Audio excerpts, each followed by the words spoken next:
Principios espirituales que glorifican a Dios.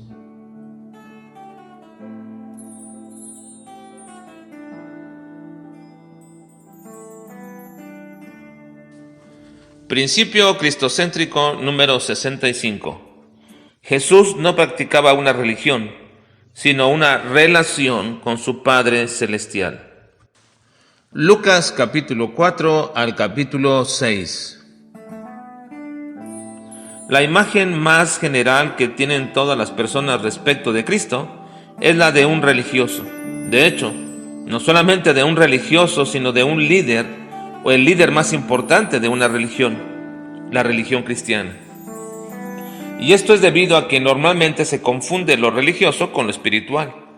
Pero si hubiera realmente un entendimiento de las Escrituras y una lectura más cuidadosa, nos daríamos cuenta que precisamente se nos muestra a hombres muy religiosos, pero Jesús no es uno de ellos.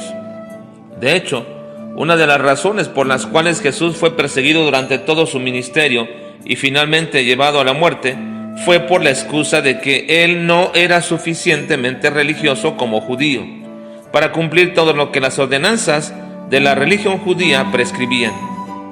Una y otra vez fue acusado de no guardar la ley de Moisés y de afrentar las costumbres y tradiciones de los judíos. Así que no podemos catalogar a Jesús como un hombre religioso, ni mucho menos un líder de alguna religión, ya que él mismo no practicaba una religión. Hay una diversidad de definiciones respecto a lo que es religión, pero en pocas palabras la mayoría establece que una religión es el conjunto de creencias y comportamientos y valores de un colectivo que les guía en su relación con alguna divinidad y en su diario vivir.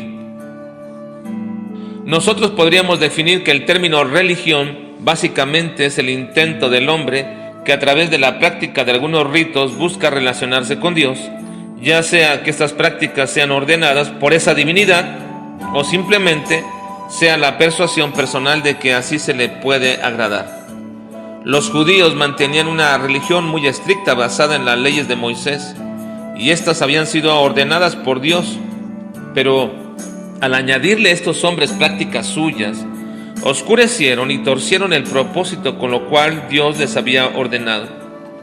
En nuestro pasaje observamos que en cierta ocasión le preguntaron al Señor Jesucristo por qué existía una diferencia entre los discípulos de él y los de Juan respecto a las prácticas religiosas. Le dijeron: ¿por qué los discípulos de Juan ayunan muchas veces y hacen oraciones, y asimismo los de los fariseos, pero los tuyos comen y beben? Jesús le respondió precisamente respecto a esto como una práctica en la vida de ellos que era meramente religiosa y no espiritual. Le dice que es incongruente que la familia de alguien que está de bodas esté ayunando, porque el esposo está entre ellos.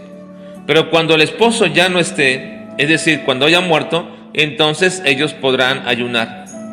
La acusación de estos hombres respecto de que Cristo no era suficientemente religioso era verdad, porque Cristo no sumaba a su relación con el Padre prácticas que no fueran espirituales.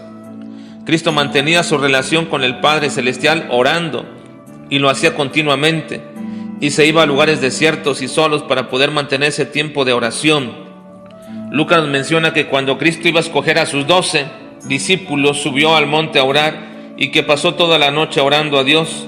Seguramente algunos pensarán que cómo era posible que Cristo orara toda la noche para poder escoger a esos discípulos y al final hubiera escogido a un traidor. De hecho, cuando Lucas da la lista final, dice: y Judas Iscariote, que llegó a ser el traidor. Pero Cristo no subió a orar para saber cómo escoger. Cristo subió a orar para seguir manteniendo su comunión con el Padre. Porque Cristo no es un hombre religioso que busca mediante sus propias prácticas relacionarse con Dios. Muchas veces nosotros nos convertimos en hombres religiosos porque nos cuesta obedecer a Dios y buscamos nuestras propias formas y maneras de hacerlo, cuando lo único que debemos hacer es simple y sencillamente mantener una comunión verdadera con Él.